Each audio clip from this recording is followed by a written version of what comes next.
हरे कृष्णा। इस संसार में कोई सबसे सुंदर पर्सनालिटी अगर कोई है तो वह है भगवान श्री कृष्ण। ये शास्त्र में दिया, ये मैं अपने मन से नहीं बोल रही हूँ।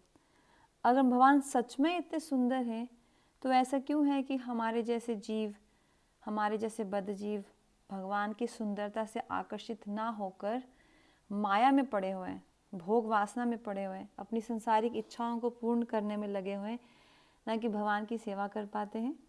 उसका कारण ये है कि भगवान की एक शक्ति होती है जिसका नाम है माया, माया शक्ति, माया देवी। उनका कार्य ये होता है कि वो हमारे जैसे बद्धजीवों को संसार में फंसा के रखती हैं। जब आप देखेंगे ना कि कोई व्यक्ति है जो अपने बीवी बच्चों में, नौकरी, बिजनेस में खूब फंसा हुआ है, दोस्तों में, पार्टीज में, सोशलाइजिंग में, इसका मतलब उसको माया ने जकड़ के रखा है, बहुत टाइट, बहुत बहुत ज़्यादा टाइट पकड़ के जकड़ के रखा है। वो चाह के भी नहीं माया से बच पा रहा है। तो जब माया देवी किसी को अपने जाल में ऐसे फंसा लेती है तो होता यह है कि इवन दो हम सब भगवान के नित्य अंश हैं, जीवेरे स्वरूप है नित्य कृष्णदास, परंतु हम भगवान की सेवा नहीं कर पाते। तो फिर क्या करें? इस प्रॉब्लम का समाधान क्या है? भगवान इतने सुंदर, हम उनके नित्य दास, फिर हम उनसे दूर क्यों? हम उनकी सेवा क्यों नहीं कर पाते? अगर हम उनके नित्य दास हैं, उनके अंश हैं। गीता में भी भगवान कहते हैं कि मैं सबका परम पिता हूँ, मैं ही सबको जन्म देने वाला हूँ। फिर हम अपने परम पिता की सेवा क्यों नहीं कर पाते? और नहीं कर पा रहे माया की वजह से, तो फिर हमारे पास इस प्रॉब्लम का सोल्यूशन क्या है? कि हम हमेशा ऐसे माया में ही पड़े रहेंगे?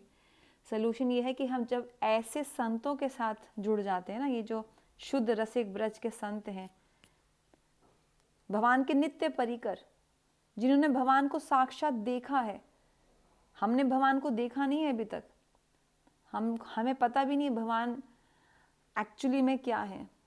ये सब जितने भगवान के स्वरूप हैं, ये धामेश्वर महाप्रभु, राधा रास बिहारी, राधा विनोद बिहारी, खीर चोर गोपीनाथ, ये तो भगवान के भक्तों ने प्रकट किए हैं।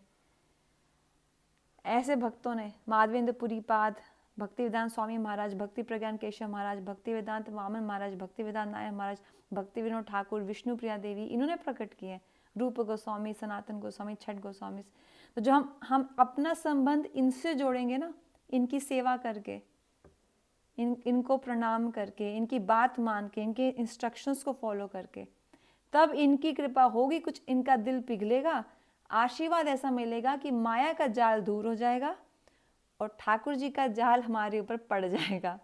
फिर कुछ अच्छा नहीं लगेगा, बस ठाकुर जी होंगे, हम होंगे, उनकी सेवाएं, नित्य सेवाएं। माधवेंद्रपुरी पाद जी ने 2 साल तक नित्य अभिषेक किया था अपने गोपाल जी का, जो श्रीनाथ जी के नाम से भी जाने जाते पूरे जगत में। ऐसा ही जीवन हम सबका रहे, यही प्रार्थना है। हरे कृष्णा।